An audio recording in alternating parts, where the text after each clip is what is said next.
जय Hind guys. Now start और next video lecture. अपनी कड़ी को आगे बढ़ाते हैं। अगेन हमने CSIR नेट का क्वेश्चन पिकअप किया गया है और इसे पूछा हुआ है सोल्यूशन, सुझाव मांगा गया है कि बहुत सारे सोल्यूशंस में कुछ डिफिकल्टी है और एक बार जो क्वेश्चन ID 513 है उसका भी बार बार हुआ है कि सर इसका भी थोड़ा सोल्यूशंस प्रोवाइड किया जाए। तो चलते हैं, हम उसका सोल्यूशंस प्रोवाइड करते हैं, देखते हैं कि इसके सोल्यूशंस में क्या टेक्निकलिटी रही है। और एक बात हम कहना चाहेंगे, अभी तक आपने हमारे चैनल को सब्सक्राइब नहीं किया है तो इसको सब्सक्राइब कर लीजिए। दूसरी बात ये बहुतों ने इसका जो है ऑप्शन सही मारा है, बट उनका जो लगाने का कंसेप्ट है वो सही नहीं है। तो मैथमेटिक्स का नॉलेज रखिए, बाकी इसके सिलेक्शंस तो जो है बाई प्रोडक्ट है। Knowledge is the compulsory, knowledge का कोई जो है ना अल्टीमेट नहीं होता है। तो चलते हैं, देखते हैं क्वेश्चंस को हम लोग कैसे इसको लगाएंगे, क्या इसमें कंसेप्ट है, क्या लॉजिक है। Now let us start here. क्या कहा है कि क्वेश्चन ID 476 है, ओनली वन ऑप्शन ट्रू होना है, राइट। तो कंसीडर द टू स्टेटमेंट्स, दो स्टेटमेंट्स की यहाँ बात कही गई है कि देयर एग्जिस्ट मैट्रिक M4R, मतलब क्या कि रियल इंट्री वाला 4 ऑर्डर का जो मैट्रिक्स ऐसा कोई एग्जिस्ट कर सकता है कि ये जो है basis of the row of n, मतलब जो रो स्पेस जो बन रहा है, जो रो है उस मैट्रिक्स का, उसका बेसिक ये हो और ये जो एलिमेंट है null space of the n का जो नल स्पेस आप निकालने हैं उसमें ए एलिमेंट मिलना चाहिए। एक बात कही गई है। तो फर्स्ट ऑप्शन में कोई गेम है ही नहीं, कोई कंसेप्ट ही नहीं है, वो तो सीधा सपाट है। जैसे कि n जो मैट्रिक्स है, क्या एक ऐसा मैट्रिक्स एग्जिस्ट करता है जब इसका आप रो स्पेस बना रहे हैं तो जो दो रो हैं वहां वो उसका बेसिक का फॉर्मेशन करते हैं, लिखा है ना, such that is the basic of the row. तो दो ही है बेसिक में, तो सबको ये पता है कि बेसिक में जितने एलिमेंट्स होते हैं these are the maximum numbers of the linearly independent. तो अगर मैट्रिक्स n का इस बेसिक को ध्यान रखते हम अगर कंस्ट्रक्ट करेंगे तो कैसा होगा, एक तो पहला यही हो गया फर्स्ट रो, सेकेंड यही हो गया, राइट।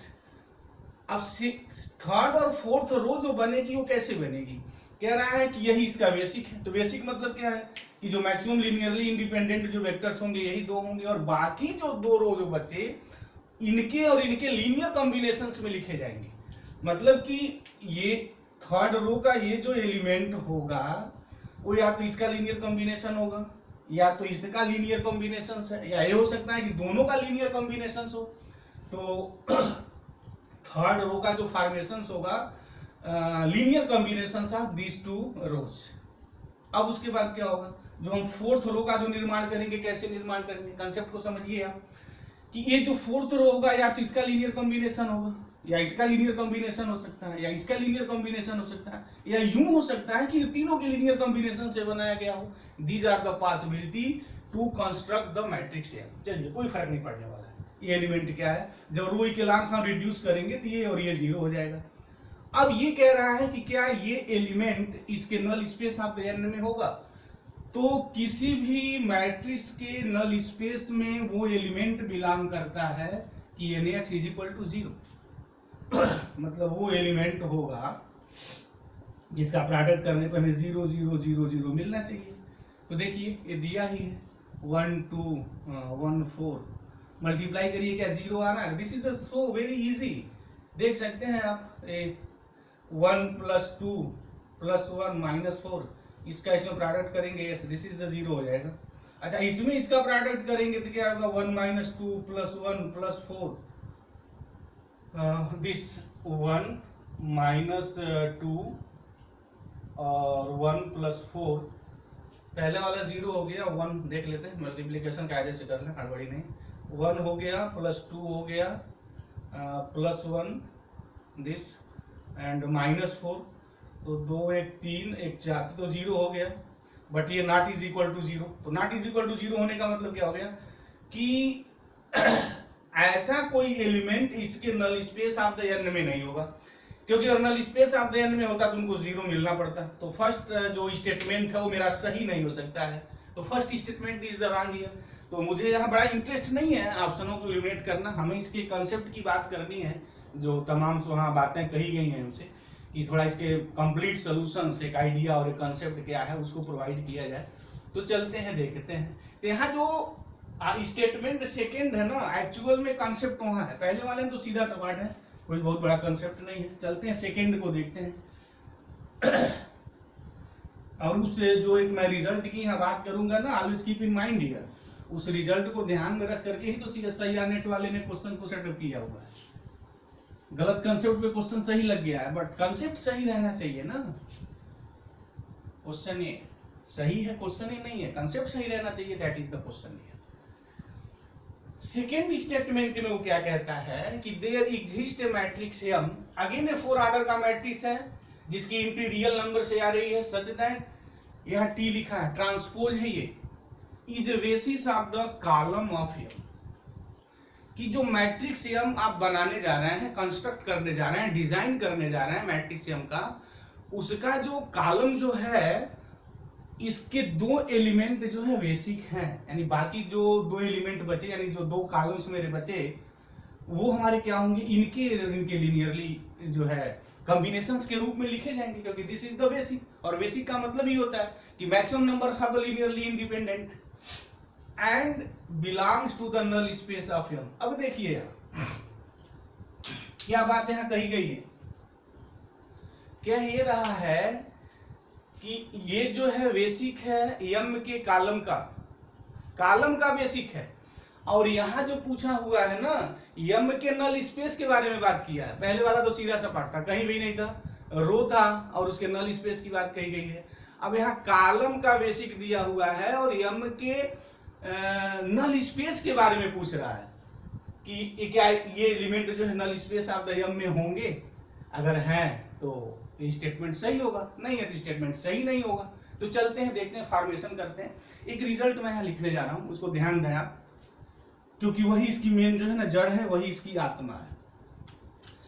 अगर कोई हमारा मैट्रिक्स है तो डेफिनेटली एक हम उससे लीनियर ट्रांसफॉर्मेशंस क्रिएट कर सकते हैं, या अगर कोई हमारा लीनियर ट्रांसफॉर्मेशन किसी फाइनाइट डायमेंशनल वेक्टर स्पेस में बना हुआ है तो मैट्रिक्स क्रिएट करते हैं। ऑलरेडी आप जान रहे हैं matrix representations of the linear transformations. Or जो है हमारा वो लीनियर ऑपरेटर भी हो सकता है, तो अगर रो और कॉलम सेम है तो लीनियर जो ट्रांसफॉर्मेशन से लीनियर ऑपरेटर हो जाता है। तो every square matrix represented by a linear operator or every linear operators can be transferred by a matrix, square matrix. तो यम का जो फॉर्मेशन है वो 4x4 है, ठीक है, राइट। हम जो रिजल्ट था उसकी बात कर ले। अगर कोई मैट्रिक्स मान लीजिए यम है, थोड़ा इससे अलग हट करके कंसेप्ट पे आइए, जहां जो कंसेप्ट पे बहुत सारे भ्रामक बातें हुई हैं, ये है मान लीजिए मेरे पास, राइट, इज इट ओके। कोई भी एक मैट्रिक्स है, सॉरी कोई भी एक हमारा यम लीनियर ट्रांसफॉर्मेशन है जो R3 से R4 है। तो जब हम कॉलम की बात करते हैं ना, तो मान लीजिए जब यम आप कंस्ट्रक्ट करते हैं तो क्या होगा, थर्ड रो है A11 A12 A13 फिर A21 A22 A23, ठीक है, ऐसे 3 रो और 4 कॉलम है, राइट। और वहां जो बात है कॉलम की बात कही गई है। जब हम कॉलम स्पेस की बात करते हैं ना तो एम्प्टी निकालते हैं, ट्रांसपोज एम डैश दिस, तो ट्रांसपोज इसका क्या हो जाएगा, ये A11 हो जाएगा, A12 हो जाएगा, A13 हो जाएगा, A14 हो जाएगा। अब यम के ट्रांसपोज में जो हमारा रो रिड्यूस है, नहीं सॉरी जो इकेलान फॉर्म कन्वर्ट होगा, जो इकेलान फॉर्म एम्प्टी को कन्वर्ट करेंगे, वो जो बनेगा वो कॉलम स्पेस का बनता है, basic of the column space. और नल स्पेस का क्या होता है, पहले हम मैट्रिक्स को इकेलान फॉर्म में रिड्यूस करते हैं, रिड्यूस करने के बाद nx = 0 करते हैं, सॉल्व करते हैं, जो x की वैल्यू जाती है वो कहते हैं उसके नल स्पेस में है। बट कॉलम स्पेस का मतलब ये हो गया उसका जो इमेज है, इमेज की बात करता है, और इमेज का जो मतलब होता है ना, वो कॉलम्स को देखते हैं कि लीनियरली डिपेंडेंट है या इंडिपेंडेंट है। तो कॉलम्स में मतलब एम्प्टी, ये जो है, अब एम्प्टी में हम जो है ना इसको क्या करेंगे, एम्प्टी को इकेलान फॉर्म में रिड्यूस करेंगे, मतलब एम को ट्रांसपोज करने के बाद हम इसको इकेलान फॉर्म में रिड्यूस करेंगे, और इकेलान फॉर्म में जो maximum numbers of non zero रोज जो मेरे मिलेंगे, मतलब नॉन जीरो रोज जो मिल रहे हैं उनको आप करेक्ट कर लीजिए, and this is the basis of the what, column of M. जो कॉलम स्पेस बनेगा ना उसका वो बेसिक बनता है। तो ये जो मैट्रिक्स का फॉर्मेशन है ओरिजिनल मैट्रिक्स एम को ट्रांसपोज किया गया है। अब सॉल्यूशंस में यही गलती हुई है लोगों से, उन्होंने डायरेक्ट उसको ले लिया है। मैट्रिक्स जब एम कंस्ट्रक्ट किया गया है तो इसको direct taken as the row, नहीं, इसको रो में लिखने के बाद इसको कन्वर्ट करना पड़ेगा, तभी तो हम एम के मैट्रिक्स का फॉर्मेशन कर रहे हैं, तभी तो हम कर सकते हैं। क्योंकि ये जो लिखा है ना, this is the basic of the column of M, और कॉलम ऑफ किसी भी मैट्रिक्स का हम बेसिक कैसे बनाते हैं, पहले मैट्रिक्स को हम ट्रांसफर करते हैं, तब उसके बाद जो है हम उसको इकेलान फॉर्म में रिड्यूस करते हैं, और इकेलान फॉर्म में रिडक्शंस के बाद जो नॉन जीरो रोज आते हैं, these are the basic of the this are the basic of the column of M, या इसी को हम लोग रैंक भी बोलते हैं, दिस इज द रैंक। और जो रैंक होता है वही उसका dimension of the image of M होता है, और वही मेरा कॉलम ऑफ एम होता है। मतलब कि column space of M is equal to what, range space of the M, and this is, और उसका जो नंबर्स होता है दिस इज द रैंक। ये सारे रिजल्ट है आपके पास, और इस रिजल्ट का वो यूज किया गया है। तो देखिए क्वेश्चंस को हम कैसे बनाएंगे, एम का फॉर्मेशन कैसे करेंगे, मेन टेक्निकलिटी यही है इसकी। पहले इसका फॉर्मेशन यूं करिए, वैसे जो लोग फॉर्मेशंस कर रहे थे नहीं, this is not right way, वो सही नहीं है, कंसेप्ट सही नहीं है। यहाँ जो आपका है ना कॉलम स्पेस एम के बारे में कहा गया है, तो एक्चुअल में वो एम्प्टी का फॉर्मेशन है, दिस ये 1 1 1 0 1 0 1 1, और इसको आप कॉलम में मत लिखिएगा, नो, क्योंकि एम्प्टी का मतलब ही मेरा क्या हो गया है, क्योंकि हम कॉलम मैट्रिक्स जो एम है उसके कॉलम स्पेस की बात करने जा रहे हैं, उसके रेंज स्पेस की बात करने जा रहे हैं। जब आप ऐसी बात करते हैं ना, तो जो मैट्रिक्स एम है उसको रिड्यूस कर देते हैं, मतलब रो को कॉलम में, कॉलम को रो में, उसके बाद वो आप रो इकेलान फॉर्म में रिड्यूस करिए, जो मैक्सिमम नंबर ऑफ रोज होंगे नॉन जीरो, वही हमारा उसका बेसिक बनता है, वही लीनियरली इंडिपेंडेंट होता है। तो कह रहा है कि ये जो बेसिक है ना मैट्रिक्स एम के कॉलम स्पेस का है, राइट, मतलब है ये है, दिस इज द फॉर्मूला। अब यहाँ आइए कि ये इसका बेसिक है, इसके बाद क्या हुआ होगा, इसके बाद ये हुआ होगा कि ये जो हमारी रो है वही कंसेप्ट जो पहले वाले कंसेप्ट है, पहले रो की लीनियर कॉम्बिनेशंस या दूसरे रो का लीनियर कॉम्बिनेशंस, या फर्स्ट और सेकेंड रो का लीनियर कॉम्बिनेशंस, या अगर थर्ड रो बन गया तो इन तीनों का लीनियर कॉम्बिनेशन। मतलब कि जो इन रो के अलावा जो अन्य रो बनेंगे कैसे बनेंगे, ऑर्डिनरी कंसेप्ट है ना, क्योंकि उनके लीनियरली कॉम्बिनेशंस होने चाहिए, क्योंकि बेसिक में दो ही हैं। तो हम लोग कैसे लिखेंगे, चलिए देखिए, इनका लीनियर कॉम्बिनेशन जनरल बना लीजिए। तो मान लीजिए ये हो गया λ1 प्लस λ2, ये हो गया मेरा λ1, यहाँ अगेन हो जाएगा λ1 प्लस λ2, इन दोनों का लीनियर कॉम्बिनेशन मैं थर्ड रो लिख रहा हूँ, और यहाँ हो जाएगा λ2। अब यहाँ क्या होगा, या तो तीनों का लीनियर कॉम्बिनेशन होगा, या इसका लीनियर कॉम्बिनेशन होगा, या हो सकता है किसी भी दो का लीनियर कॉम्बिनेशन होगा। तो without loss of the generality मैं ले सकता हूँ। चलिए अब मैं इस फोर्थ रो को लिख रहा हूँ, इनका लीनियर कॉम्बिनेशन, तो इसका डिफरेंट कर दीजिए, ये हो गया μ1 plus μ2, this is the concept here, and this is the μ1, again this is the μ1 plus μ2। इसका लीनियर कॉम्बिनेशन क्या होगा, इसको μ1 से मल्टीप्लाई कर रहे हैं, इसको μ2 को और ऐड कर रहे हैं, ये लीनियर कॉम्बिनेशन बनाने का तो रूल आप पढ़े हैं, जानते हैं। अब यहाँ मेरा हो जाएगा μ2, राइट, ये एम्प्टी है। तो जब हम एम में लिखेंगे तो क्या बनेगा, वो जो मैट्रिक्स का एक्चुअल में जो फॉर्मेशंस है, जो ये यहाँ बात कही गई है, null space of the M, null space of the M में होंगे या नहीं, this is the concept here. ये कंसेप्ट नहीं है जो बहुत लोगों ने यहाँ सॉल्व किया हुआ है कि इस रो को जो है ना कॉलम में कन्वर्ट कर दिया और एम्प्टी लिखा, तो भाई साहब कॉलम स्पेस ऑफ एम कहाँ बनता है, कॉलम स्पेस एम का जो डिजाइन होती है, जो बनाया जाता है, जो कंस्ट्रक्शन होता है, ओरिजिनल मैट्रिक्स को हम रिड्यूस करते हैं पहले रो और कॉलम में, मतलब ट्रांसपोज निकालते हैं। अब उस ट्रांसपोज मैट्रिक्स को हम जो है इकेलान फॉर्म में कन्वर्ट करते हैं। इकेलान फॉर्म में जितने maximum numbers of the non zero rows आते हैं, these are the basic of the image of M, or the column space of the M, और उनके जो टोटल नंबर होते हैं, these are the rank of M. This is the concept here, और इस concept को ऑलवेज कीप इन माइंड, ध्यान में रखना चाहिए। तो चलिए, क्वेश्चन लगाना बात भी नहीं है, कंसेप्ट सही होना चाहिए ना।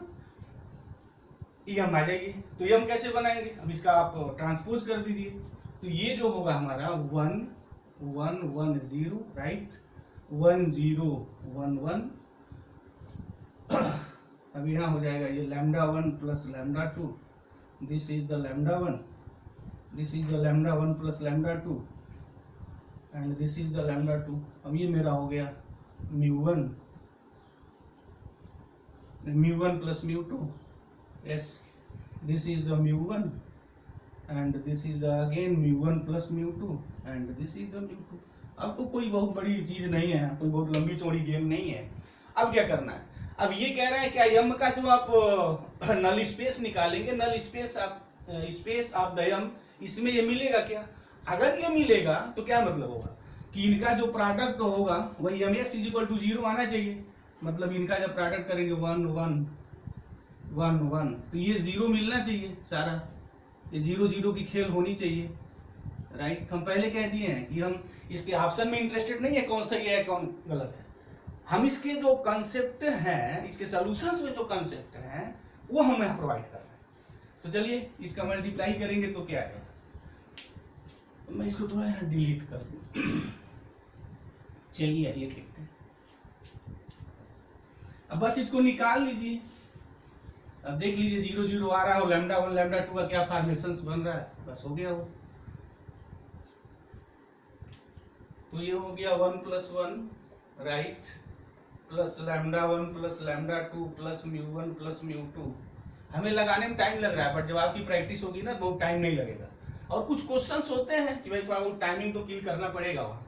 अब ये हो गया 1 0 करेंगे, कहानी फिनिक्स, lambda 1 plus μ1 lambda 1 plus μ1 is equal to 0, 1 plus 1 plus 1 plus lambda 1 plus lambda 2 plus μ1 plus μ2 right is equal to 0।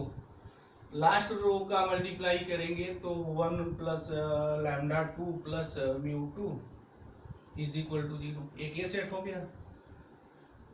Next set देख लीजिए, जब हम लोग कह रहा है कि दूसरा भी हमारा क्या है, ये भी है क्या 1 0 1 और ये 0, ये भी होना चाहिए। तो चलिए यानी मतलब क्या है, इसका जो मल्टीप्लीकेशन यहाँ होगा, एक फर्स्ट बचेगा और एक थर्ड।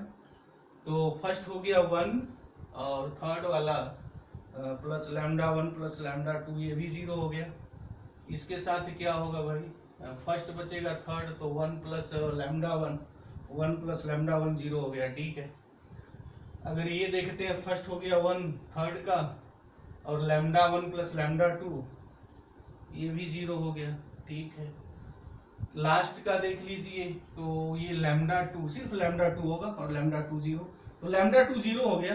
तो लैम्डा 2 अगर 0 यहाँ लिखेंगे तो लैम्डा 1 माइनस 1 हो गया, यस राइट। और लैम्डा 1 और लैम्डा 2 की वैल्यू आप अगर यहाँ लिखते हैं, लैम्डा 2 अगर 0 करते हैं तो μ2 की जो वैल्यू होगी, लैम्डा 2 0 तो μ2 इज इक्वल टू -1 राइट। अब अगर μ1 लैम्डा 1 की वैल्यू मैं -1 यहाँ लिख दूं तो μ1 0 हो गया, बस हो गई बात, आपकी कहानी फिनिश। अब मैट्रिक्स बना लीजिए। तो जो मैट्रिक्स एम का जो मेरा फॉर्मेशन होगा वो क्या है, लैम्डा 1 प्लस लैम्डा 2, तो ये हो गया मेरा यहाँ -1 राइट। और यहाँ μ1 प्लस μ2 है, तो अगेन दिस इज द -1। चलिए लैम्डा 1 है, लैम्डा 1 -1 है राइट। और μ1 है तो μ1 that is 0 here. Lambda 1 plus lambda 2 again this is the -1, μ1 plus μ2 again this is the your -1 and lambda 2 0 और यहाँ μ2 है, μ2 इज द -1। अब देख लीजिए ये मैट्रिक्स एग्जैक्ट यही मैट्रिक्स नहीं होगा, ये बहुत सारे ऐसे मैट्रिक्स बनेंगे ना, उनमें से एक ये भी एक मैट्रिक्स होगा। जो अनंतों जो मैट्रिक्स बनेंगे, जितने तरह के मैट्रिक्स बनेंगे उसमें कोई इंटरेस्ट नहीं है। यहाँ लिखा है देयर एग्जिस्ट ए मैट्रिक्स, क्या एक ऐसा मैट्रिक्स एग्जिस्ट करता है जो इस सिचुएशंस को सेटिस्फाई कर रहा हो। तो देख लीजिए अब इसमें इसका मल्टीप्लाई दे देखिए 0 0 0 मिल रहा है कि नहीं, अगर मिल रहा है तो उसके नल स्पेस में होंगे। तो जब मल्टीप्लाई करेंगे तो 1 ये बचेगा, 0 कहानी है, यहाँ -1 1 -1 0 हो गया। इससे करेंगे तो अगेन ये 0, अच्छा ये करेंगे तो यहाँ 1 बचेगा, थर्ड का -1 वो भी 0, यहाँ ये 0 हो जाएगा, यहाँ -1 ये भी 0, पूरी कहानी इनकी 0, तो 0 हो गया, सेटिस्फाई हो गया। तो ये वाला तो सेटिस्फाई हो गया। इसको देख लीजिए 1 1 1 1 सब 1 1 वाला देख लीजिए। इसका जब मल्टीप्लाई करेंगे करके देख लीजिए 1 1 -1 -1 0, 1 माइनस 1 के साथ होगा तो अगेन ये 0 हो जाएगा। इनका 2 प्लस है और 2 निगेटिव सेम है तो ये वैल्यू 0। ये करेंगे तो यहाँ तो मेरा 1 बचेगा, अब यहाँ करेंगे तो -1 1 -1 यस होगा ये डेफिनेटली 100%। ये तो पक्का है, इसके null space of the M में मिलना ही मिलना है ये। और जो बहुत सारे मैट्रिक्स बनेंगे उसमें उस मैट्रिक्स का एक जो है मेरा ये होगा। अब ये इसका ट्रांसपोज मत निकाल के समझिएगा। तो जब यहाँ इस टाइप की चीजें हो ना तो बी अलर्ट। ये column space of the M की बात की है, अब row space of the M का जो है कंसेप्ट लेके चल रहा है तो ठीक नहीं है ना। क्योंकि इमेज ऑफ एम जब निकालते हैं कोई भी मैट्रिक्स हो तो पहले उसको हम ट्रांसपोज करते हैं, ट्रांसपोज करने के बाद उसको मिकेलॉन फॉर्म में कन्वर्ट करते हैं। अब उस रो में जो नॉन जीरो रोज आते हैं वो इमेज के हमारे बेसिक बनते हैं। This is the concept. Actual में इस क्वेश्चन के पीछे यही कंसेप्ट और लॉजिक थे। और इसके बाद जो है 513 जो क्वेश्चन आईडी है बार बार पूछी गई कि सर उसका भी सोल्यूशन प्रोवाइड करिए। जस्ट हम बहुत जल्द इसके बाद प्रोवाइड करने जा रहे हैं उसका भी सोल्यूशंस। तो हमारे चैनल पे बने रहिए। तो थैंक यू गाइस, जय हिंद।